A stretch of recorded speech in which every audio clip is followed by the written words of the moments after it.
Hello everyone, I'm Giuseppe Nella from DualShockers.com, and we are here with Daniel Loehr from Down Games Europe, and we're going to talk a little bit about Black Desert Online. Hello Daniel, and thank you for joining us. Hello, everyone. So let's go straight into the meat of the questions I have for you. I have quite a few. Let's talk a little bit about the plans for the future you guys have. There's been some news from Korea during a press event in Korea. Min Kim had said that gave her like a rough schedule for future update. I'm not sure why he told it in Korea and not in Europe, but anyway, he said that Ninja and Kunoichi would come in May and Valencia would come in June. Is that correct? Incorrect? Can we expect something like that? Well, the main reason why he actually answered that question right away because it was one of the interviewers who asked specifically about the European service, or respectively Europe and North American service, and about our roadmap. So he just felt like answering that right away. However, I would like to make some minor corrections of the rough schedule there pointed out. The thing is, we have the roadmap already planned out for the whole year. However, of course, we don't want to give everything and spoil everything too far in advance. Also, because we want to maintain for ourselves like a bit of flexibility, because we have to adjust here and there, because there's a lot of changes to the Korean content required before we actually publish it in Europe and North America. That being said, for example, for Ninja Kunoichi, as he commented on it to be released in May, that is actually not correct. I can't say that much. Unfortunately, we had to push it a little bit to the back because for the main reason that currently the developers are not too happy about those two classes in regards of balancing. So they are planning actually to do some balancing for those two classes in Korean service first. So before implementing those two, let's say, unbalanced classes to our service, and then implement like another balance patch like right after, most people would agree that that doesn't make much sense. Of course. So we decided to wait for that balance first to happen on the Korean service, and then have the final revised, repolished version on our service. Valencia in June, that's something that we're targeting more or less. The main thing about Valencia, as you might know, it's a huge patch if you combine Valencia 1, 2, and 3, as it was split apart in 3 batches in Korea. We are planning to update Valencia content gradually, step by step, because otherwise it would be just too overwhelming and too much to comprehend at once. I mean, the game is quite challenging already to comprehend all the in-depth features, and it takes some time to adapt. So we want people to get into the deeper content step by step. So basically, we're not going to get like 3 steps like they did in Korea, but it's going to be more gradual. No, actually, that's already the gradual steps I'm talking about. So we are going to get it like they got it in Korea, pretty much. So it was in 3 steps, right? Pretty much, yes. Okay, good. So another thing that has been a matter of contention lately is plus 20 enchanting, which is a big part of the end game in Korea, but it can bring some imbalances because someone that has even just a plus 16 is a lot stronger than someone has a plus 15. So you guys held back a little bit in including this. If I'm not wrong, it was included with Medea or Medea. I still don't know how to pronounce it. Medea in Korea. So are we getting it? When are we getting it? Are you going to rebalance it in any way to make sure that it's not too imbalanced? Well, one of the particular reasons why we held back on this one was because we wanted to finish our discussions with the developers to come to a mutual decision, which would make us as a publisher as happy as our users at the end. We kind of met in the middle, sort of. So the developers agreed to rebalance the year gap between plus 15 and 16 and 16, 17 and so on until plus 20. So yes, we will get it. And yes, rebalancing is currently in process to lower the gap between each year upgrade. How far they will actually adjust and in how far in particular those gaps will be lowered is still unknown to myself at this moment. We didn't get any update yet, but I'm looking forward to receive an update on this in the next couple of days. Yeah, that makes me happy because I'm still stuck at plus 13, and I already get one-shotted. Okay. Yeah, actually, I'm also stuck at plus 11 myself. The thing is, what I'm actually trying to do right now, maybe that's a good suggestion for everyone out there struggling with the same thing. I'm currently, just simply because of my work schedule, I'm not capable of playing like every day, like 12 hours, obviously. Of course. But I'm on my best way to level 51 right now. I'm having like my gear up to plus 11, at least the weapon. So what I'm doing right now is a lot of AFK fishing because that's something I can do very well. Me too, actually. That's exactly. I do a lot of AFK fishing and AFK trading. Yeah, exactly. And so you can get a lot of cash from that. It's just if you do it regularly on a daily basis, you get like 1 million. Yeah, more than that too. Yeah, even more if you are like really behind it. And if you do that like for 20 days, you have roughly like 20 million gold if you silver, sorry. And if you do like a couple of dailies as well, you should get like 20 million silver fairly fast. And that being said, you can get like plus 15 urea weapons quite easily on the market for that. Yeah, that's true. That's true. As I said in my review, Black Desert is a game that takes care of people that are busy. Yes, absolutely. You can do a lot of AFK things. I like that. Yeah, but we will see how it goes out with the how it turns out to be with the additional enchantment. Yeah, exactly. Buff plus 15. Okay, so another thing that may bring a little bit of gaps are the awakening weapons that are being released like gradually in Korea. Yes. They still don't have them all. I think they are like waiting for the Musa and the Maiwa to be released at the moment. So how are you planning to release them in the West? Like, are you waiting to have them all or almost all of them to release them bunched up, or you're going to release them like staggered like they did in Korea or they're doing in Korea? So what I can say about this at this moment and what I feel comfortable saying is our plan, our intention, and so far we agreed on this from both sides, publisher and developer, to publish all the awakenings at once in a big batch. And we want to do that for all the classes for which the awakening actually exists at the time of their release. Okay. So there might be some inconsistencies in regards of, okay, maybe some of the classes didn't get their awakening yet, like the wizard and the witch. Or wizard and witch, yeah, exactly. But that's unavoidable because of the schedule.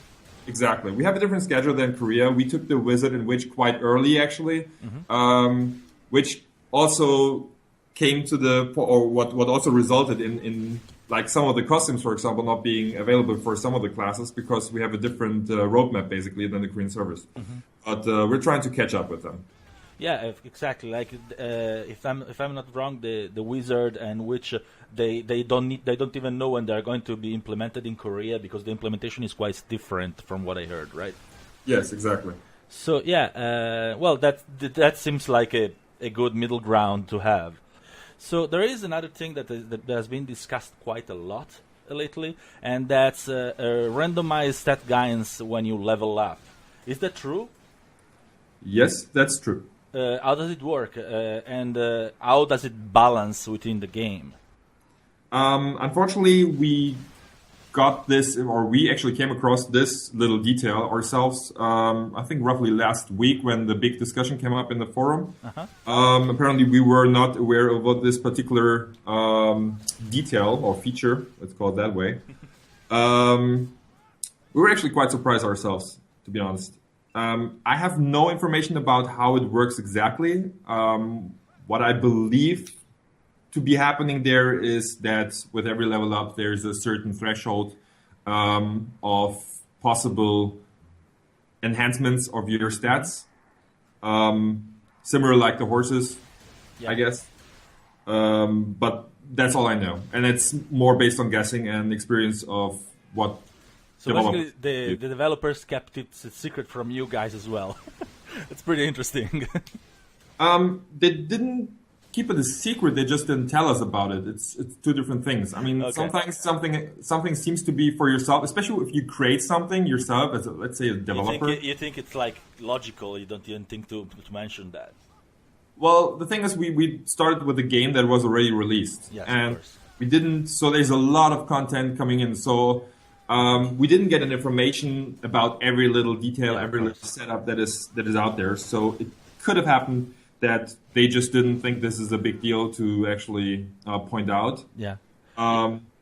It was actually detected on the Korean servers previously also by some users, and they were quite, let's say, politically correct, unhappy about. Well, personally, actually, you know that I don't mind it too much, but I'm an old school like role player. Used to like the first edition of Dungeons and Dragons and rolling for your stats and then keeping what you got. Me too. To be honest, I played AD&D myself, pen and paper, the original, and like. I can see why people are upset. But even if you do that, I mean, you roll once at the very beginning and you know what you're dealing with. Yes. If you level up and experience the differences in the progress, that's not necessarily like, I can understand people not being too happy about it. I can also understand the people not complaining too much about it because it doesn't seem to make a huge difference. Yes. At the end of the day, if it's a competitive game and people are supposed to battle on equal grounds, from my personal perspective, that should be balanced. But there's a lot of other things that need to be balanced as well. So it's something we are also addressing on the long run. It's definitely something that we keep in mind while discussing with the developers in regards of balancing overall. Of course. Let's talk about events for a second. People welcome the free pet coming with the Maiwa seals very positively. I've seen a lot of happy people in the game. Are we going to see more events like this in which you kind of grant items that are normally cash up only? Is this something that is going to continue in the future? We are considering it, but we'll keep it rather minimalistic. No, of course, we want to give incentives to people who are not familiar with the cash up items yet, and just give also people a fair shot on cash up items that simply don't want to buy them for whatever reasons. But still, we'll keep it in a certain range, but it's not really determined. We are preparing the events a few weeks to month in advance and determining exactly, okay, how does the event look like? What kind of event rewards do we want to distribute? So we browse through our catalog of possibilities. And we will always keep in mind that people have a big urge to have those cash items. So we'll also take that into consideration and try to make some events where people can actually participate. Preferably everyone can participate despite their skills and have a fair shot on those items. That's good. There is something that I've seen in Korea. There are elephants, and they are only basically you can have only one only if you are a guild leader. That's something that I've heard a lot of people that are not too happy about. They would like to have personal ones. I know that there are baby elephants that you can get now in Korea. They just released them. But people would like to have the big ones. Are you guys considering to rebalance this and make them something that you can acquire personally, maybe with a lot of effort, or it's going to be guild only in our servers as well? I can actually not answer this question at this stage because the thing is, it's part of the Valencia content, and we are not yet in the stage where we are defining and determining exactly which features will be implemented at what stage, and also in how far we're going to rebalance those. Of course. So let's talk a little bit about costumes, which are a lot more popular than I expect. Actually, they are as popular as I expected. People love them, and that's something I've seen in every game so far. More than people would expect, actually.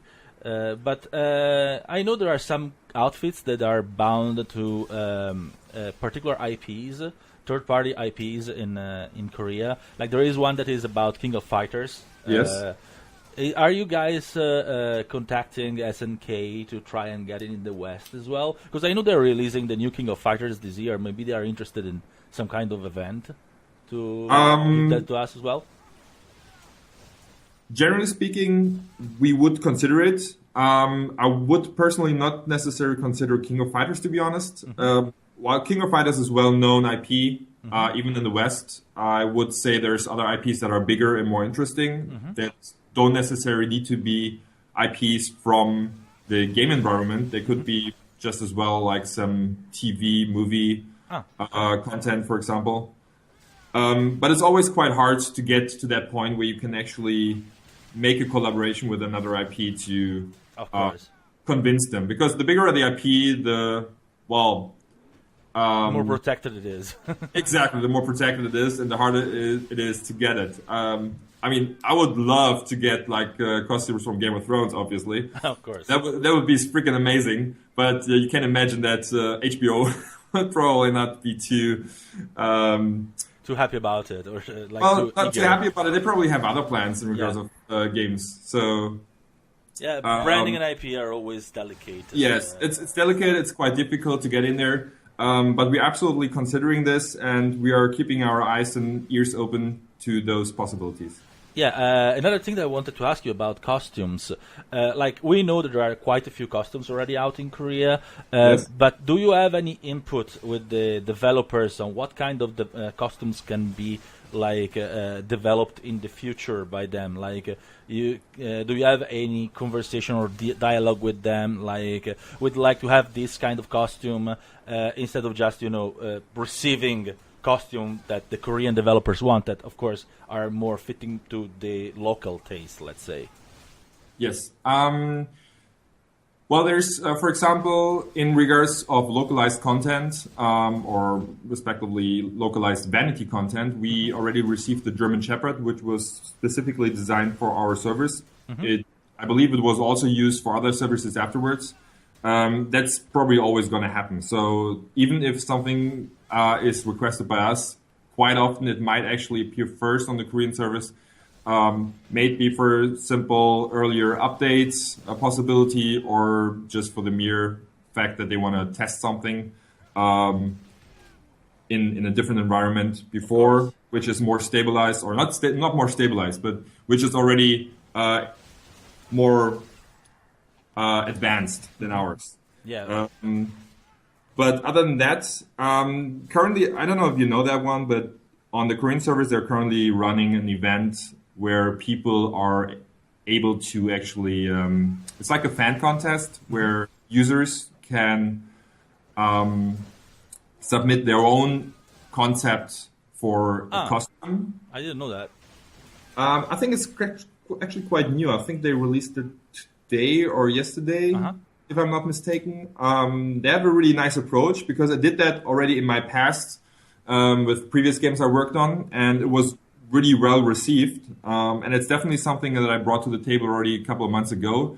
I believe developers are open to that possibility, and it was definitely on my to-do list to make an event at our end at some point. That would be great, yes. If the developers agree to it, of course, but I'm very optimistic there will be. Yeah, that would be great, absolutely. Of course, it's free concepts for them too, so why not? Right? Yeah, absolutely. Exactly. Another thing that's very interesting to many players I know is like how you guys are planning to catch up with the Korean version. Right now it's obviously easier for you guys to be faster than them, because the content is already ready and needs to be localized and balanced, but it's already developed, so you can kind of catch up a little bit. What is the plan for the future? Like, if you guys, what kind of ideal distance you guys are aiming with the Korean? Like, you want to get patches within 1 month, 2 months, or maybe, like, I don't know, even at the same time. I don't know, that may be a dream for the future. You're correct about the catching up. It's quite simple for us, and most likely we will do some catching up at the very beginning, which you could already experience. I mean, Medea 1 was already released, Musa Mewa is already released. So we're proceeding much faster than the Korean service did in their past, like 1.5 years ago. However, we're naturally bound to a certain distance in regards of time manner to the Korean service, obviously, because we need to localize the game into 3 languages, and that takes time. So there will always be a time distance of at least 3 to 4 months, just naturally given, even without planning, because it's just simply not possible to do it faster. And also, we want to give the Korean service a chance to publish something first. For example, there's the new season 4 Siege War coming out, or I think it was actually released on the Korean service. So it was released, but it could as well be that there's some minor flaws to the system. There's still some minor adjustments that are required. So I personally would rather always keep a little bit more of distance whenever possible to actually wait until the content is perfectly refined. Yeah, you give the chance to you basically use the Korean players as guinea pigs for us, right? No, absolutely not. Totally not. That's a very fair and that's a very good way to get us polished content, of course. It's a natural thing. What happens? I mean, the Korean service is by definition the first service that will get any future content. They are a bit beta testers. I can actually give a good example for that. For example, in the CBT1 or Alpha, it was when a lot of role players actually requested the walking toggle or walking feature. Yes. We don't even have the toggle, the proper one, unfortunately. But nonetheless, it was requested by our role player community, and the developers actually took that serious, as they do most of the community feedback. And as soon as something is feasible in a certain manner, they're very willing actually to adapt that feature. However, we were quite surprised, but that was just a natural thing to happen. It was implemented right away on the Korean service because, for one, we were not a running service then, because we were still preparing for CBT2. And the other one is, if they can't implement it, some of the features, they have to be implemented in the Korean service first, because otherwise it's not possible to adapt it to our service, because there's it's called like something like branches in development, like glossary.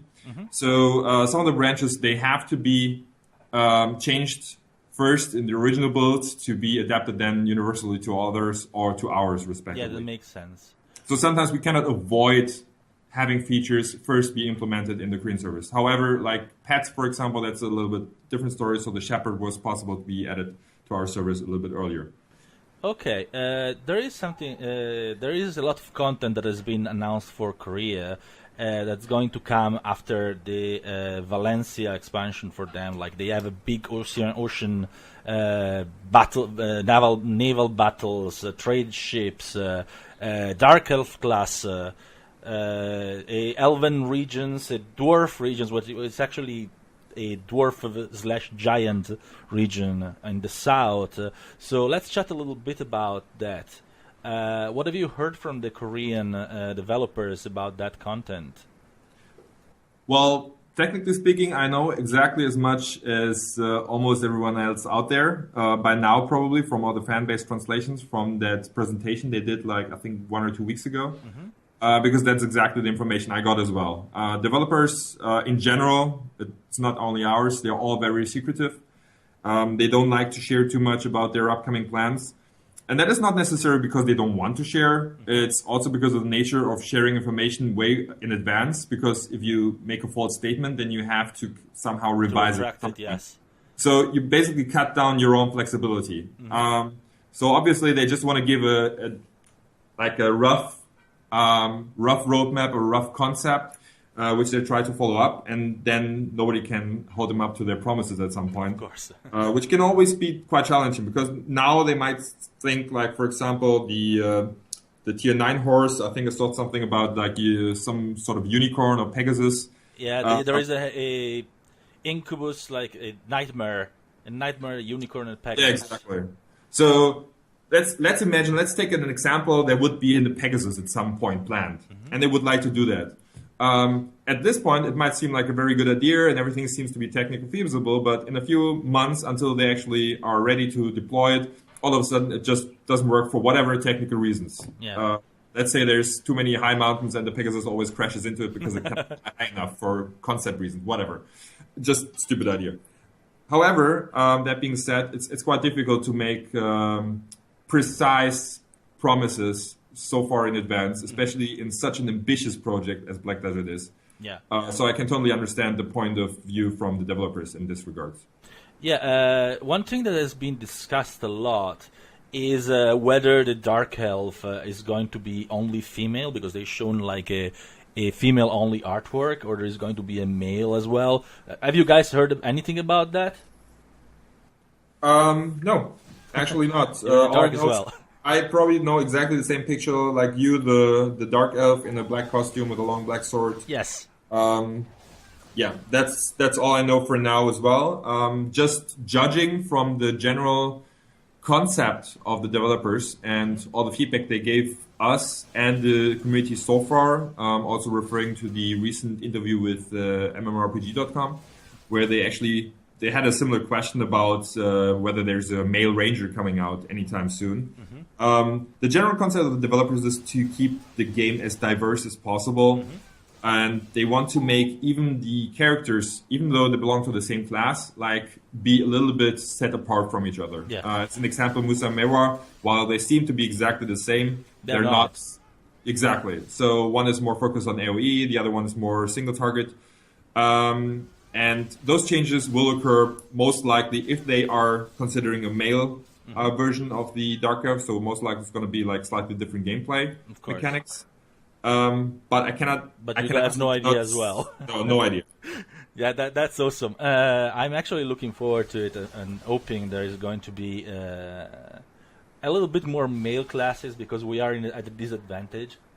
But you know, the only thing I can add actually to this, and this is outside from what I got told by those developers, but it's something based on my experience with developers from that region in particular, is quite often. Especially in those kinds of games, like Black Desert, there's a few others that are like a different, or no, not different, but they're very similar play style. Quite often it is perceived from their end that it is more enjoyable to release more different classes than gender unlocked classes. That's something very common in Korea to have like yes, it is gender locked. It's just a different cultural perception, I guess. As we showed so far as a publisher, I believe that we are very knowledgeable about those things, and that we're doing our best to actually localize the content to our community. However, sometimes there's just some walls that we have to overcome first, and sometimes it's quite hard. But we keep that in mind, that people are preferring like gender unlocked classes. So you're kind of pushing it with the developers as well.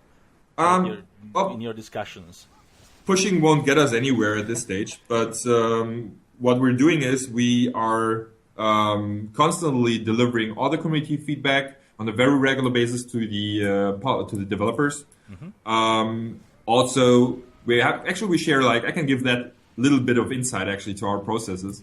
What we do is actually we share the community feedback on a regular basis in two ways. One is a consolidated feedback, which we do on a different schedule, like once a week or every 2 weeks, which compromises all the feedback that we read so far and adding our own suggestions and recommendations how to address those features, because sometimes it's just a cultural perception that two different approaches are possible to the same issue. And then there's also like the regular feedback that we give, and that one is completely unfiltered. It's exactly how you presented to us like in the forum. So everything that we see there, as soon as it's being upvoted, or if it's something that more people are discussing on a regular basis, then we take that, we put that in the feedback report, and we push that to the developers so they can read through it whenever they feel like it, and they do that quite often actually. Do you translate it, or you send them to them in English? No, they have entities capable of speaking English very well. That's funny, because there is quite a lot of vitriol in there. Yeah, I know. Actually, recently I pushed like one of the feedbacks forward myself. I completely sent it like completely unfiltered on purpose. It contained a lot of foul language, but it was my intention to. Well, that I guess conveys the message pretty effectively, right? Exactly, and the beauty of being a messenger, usually you don't get shot, at least until now. At least you can say it's not your fault. Don't show the messenger. Okay.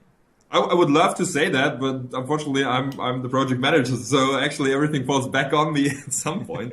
So of course, I want to make it as good as possible, but we're also bound to certain limits just from the nature of the environment. Well, of course, you have to respect the vision of the developers. It's not like you can take decisions on your own or whatnot. So, exactly. So far, though, it like seems telling Leonardo da Vinci to make the Mona Lisa look very sad. So far, though, I've seen that the general vision of the game has been welcomed quite well by the community.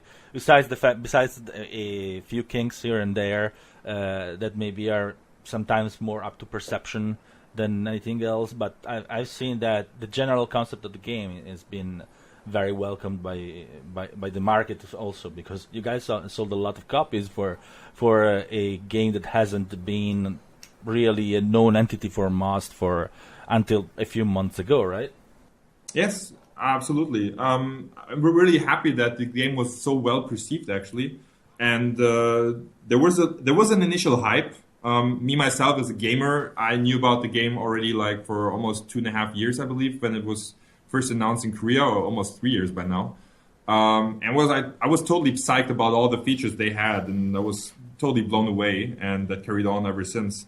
That was actually the main purpose for me to apply here.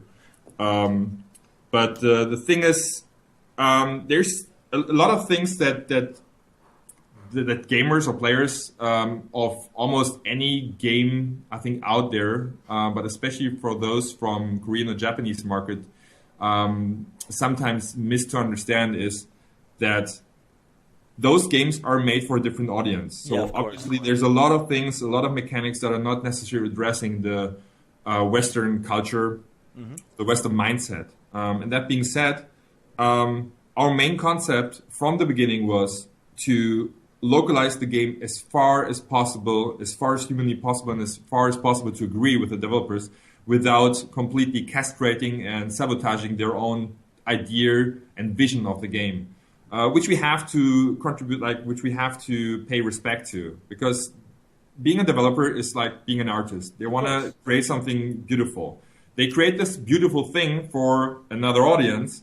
So obviously we need to localize things. But even there in the communication, I mean, I'm from Europe and they're not. So there's often like this little bit of imbalance in regards of the perception of different matters that people bring up in their feedback reports, for example. And well, one of my main tasks is actually to translate, like how can we adapt the content that was made for a different audience to our audience? And I believe so far, comparing our game and our project as far as we went by now and compared to other games out there with a similar nature, I believe we did quite well. And I hope the community will be patient with us to give us time to make this game as good as it can be. Yeah, of course. And by the way, it's something I always believe. It's nice to have a little bit of diversity in the gaming landscape. Like we get at the moment, the gaming landscape is maybe it's a little bit from MMORPGs, but in general is very influenced by Western perception, and we don't get as much of an Eastern gaming culture here in the West like we used to maybe a few years ago. So it's nice to have this kind of diversity. Like if someone wants to play a fully westernized game, there are plenty of them on the market, right? No, there are no other games than Black Desert. Well, that's really I didn't know that. No, you're absolutely right about that. But yeah, I think like every game has its very different play style, its own different nature. There is no such thing as a perfect game. Every game lacks something at some point. It's all a matter of taste. There's as many tastes out there as there's players. Of course. It's impossible to cater everyone. That was one of the main complaints actually during CPT1 and CPT2 from our community, is that there's a huge gap between those very interested in PvP/PK. There's those people absolutely not interested and more interested in live content. I Myself. I love to PK. I love Damn to you. PvP. No worries. I will never manage to kill you. I really suck at this. Well, I have a fast horse. Actually, someone Yeah, tried to. I prefer hitting the B button and just run away. Someone tried to PK me only once, and I wasn't my horse. I just sprinted away, and I was on a T6 horse, so they didn't even see me. Yeah, PvP can be quite challenging. I still have to learn a little bit more about that in particular. But no, I played a lot of PK games before. I played a lot of PvP, very competitive PvP myself as well. So I do understand their point, but what everyone I think has to understand is, I mean, the beauty of Black Desert is that it gives a lot of playground to everyone. Yes. Even though it doesn't focus and cater one particular mindset or one particular taste, but it can cater a really broad mass that a lot of games actually failed to do in the past. Because that's something that was mind-blowing for me for the first time when I played Black Desert. I entered the city, I think back then you actually started in Velia instead of Olvia. There was like early CBT 1 or 2 in Korean service. And it was so beautiful. I was so blown away, one by the graphic and the other because of this rich environment where everyone does something else. It makes you feel small. Especially Exactly. when you go to the bigger cities, like when I saw Medea for the first time, actually Altinova for the first time, I like climbed one of the towers in the city. I was like, wow, this is the first time in years that I actually feeling small in an MMORPG. That was such a great sensation. Yeah, it's the same thing when you ride the first time into Calpheon. I mean, Yeah, Calpheon Calpheon is so too. beautiful. Like so much things going on everywhere. You can talk to all the NPCs, even though there's some NPCs just talking way too much. Yeah, sometimes. Have you guys ever like talked with the Korean developers about like slowing down the loops of the conversation a little bit? I think I brought that up roughly 2 days after we implemented the voice acting because there was one particular scene that was extremely annoying. There was one of the pubs where you go to. I don't know if it was the one in Valia or Heidel. Valia, probably. Yeah, probably the one. And The there's one some... about David Finto and that conversation. Yes, exactly. Or the shy lady in the wharfs in Valia. Do it better. Exactly. So Again and again. my suggestion was actually to not remove it, but just to Slow it down. remove the loop or make the loop only occur like every 2 minutes or something like that. So it's still. So, yeah, but that never happened. So, Well, they can't take all your feedback. no. But I might want to rebump. It would be a good idea because that lady, it's right in the wharf, which is where the storage is. So you have to hear that a lot of time. That poor giant that is being tortured by this lady, I can't even fathom. Yeah, we might want to do a funny event around this. Maybe we should do something where when you get to drone that lady. Yeah, exactly. But the sea is right there. You know, like that's my well, some people don't call me very humorous, but I'm hilarious sometimes. Haha. No, not really. Anyhow, one of the event suggestions would be then probably to make to like songify all the voice acting in the game. Well, I think I took already too much of your time, so I'm gonna let you go. I'm sure you have a lot of work to do. Yep, there's still a big pile in front of me. Yeah, you guys are staffing up too, by the way, from what I heard, right? Yeah, we just actually hired 2 more people. There's for our development team, we are currently looking for localization, as you may know, because we made that public known in the forum as well. So there's those 2, and there's still about a handful of people we're looking for in the next couple of months. So if anyone wants a job, they know what to call now. Well, I would recommend to keep looking at LinkedIn. We'll post it there for sure, and also keep looking in the forum as long as it's something that we feel like this is something we could find someone in the community in. Then we'll definitely publish it there. Okay, that's great. Thank you very much, Daniel. It was a great conversation. I can't wait to see what's coming for Black Desert in the future. Thanks everyone for listening to our chat. I'm Giuseppe Nova from DualShockers.com with Daniel Loehr from Down Games Europe, and we're signing out. Bye.